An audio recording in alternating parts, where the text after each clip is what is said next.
Daily Brad Devotions. Today's reflection with Pastor Jeff Eliscopides. Ayun, wala siyang audio. Meron. Meron. Good morning. Pastor? Good morning. Good morning, Ted. Good morning, Cha. Congratulations kay nanay at sa kanyang mga anak. Grabe, nakagraduate na.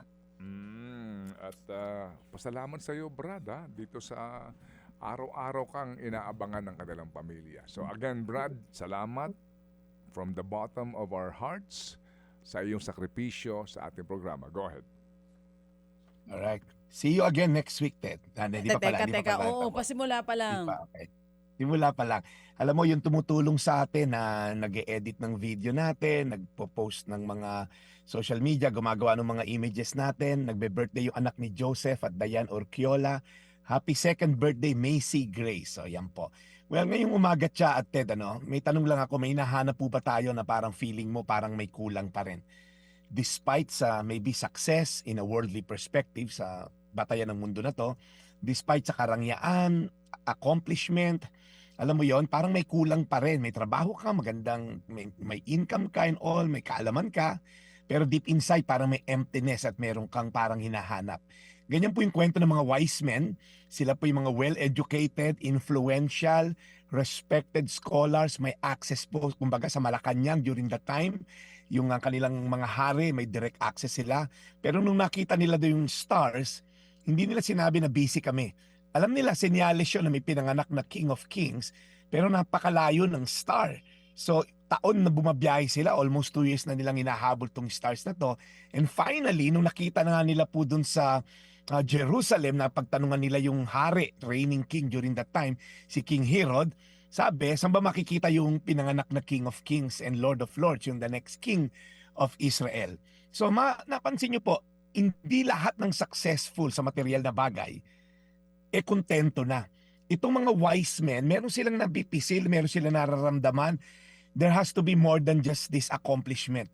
So ilang taon silang bumiyahe nung nakita nila finally yung King of Kings na nasa bahay na, no? Wala na po sa sabsaban during this time kasi si Jesus more or less more than 1 year old na. Nung masumpungan po nila kinaroroon ng bahay sa Matthew chapter 2 verse 11, sabi rito, pagpasok nila sa bahay, nakita nila ang sanggol at ang ina nitong si Maria. Lumuhod sila at sumamba sa sanggol. Hindi po kay Maria, sa sanggol. Okay? Lahat ng pagod sulit. They bow down and they worship. Tinanggal nila lahat ng mga temporal na accomplishment nila. Tinanggal nila yung mga temporal na title nila. Tinanggal nila lahat ng, kumbaga, pag-aari nila. Sumamba, lumuhod. Alam niyo, mahirap lumuhod sa Diyos pagka kargado ka, marami nakabalatay sa katawan mong mga temporal at material na bagay. Kaya siguro hirap din yung iba lumuhod at sumamba sa Diyos kasi maraming mga hindi matanggal sa katawan nila. Maaring titulo, maaring accomplishment, maaring connection. Paano ka sasamba sa Diyos kung feeling mo hindi ko na siya kailangan? Ang dami ko ng connection sa Malacanang, dami yung connection sa gobyerno, ang dami yung connection sa malalaking negosyo. Ang pagsamba kay Kristo is the ultimate task of men. Sabi po yan sa isang shorter catechism po ng Westminster. To glorify God and to enjoy Him forever.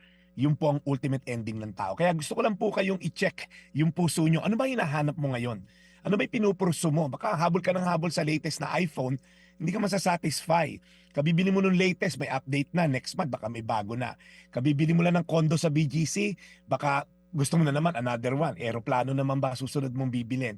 Am I willing to leave yung comfort dito sa accomplishment na to to seek the God who is the God of all comfort? Kaya again, the wise men, hindi po sila nanatiling okay na to.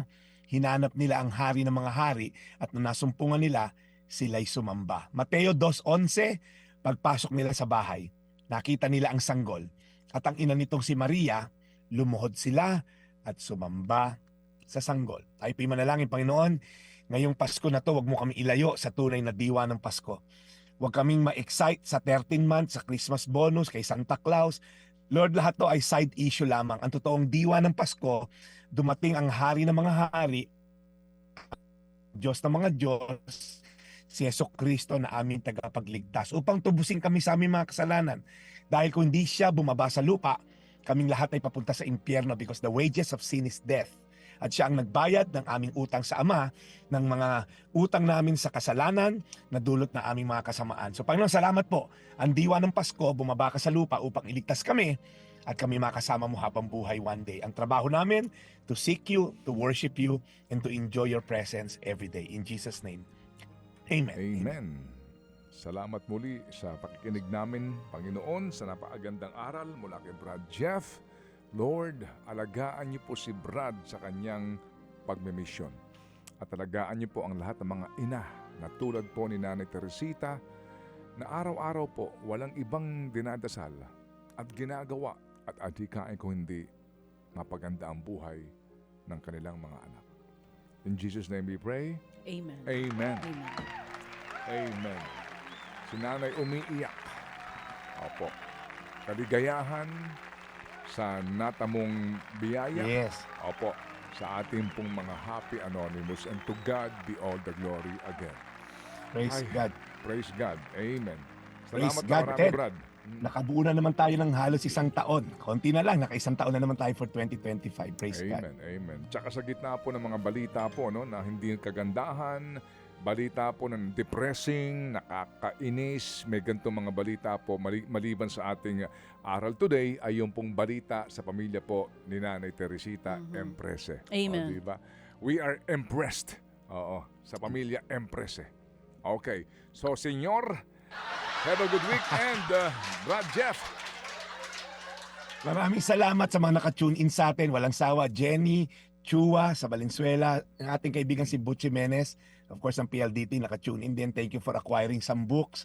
Thank you po sa inyong lahat. Ito pong yung Daily Brad, your daily dose of inspiration. Serving the people, Brad Jeff Eliscopides,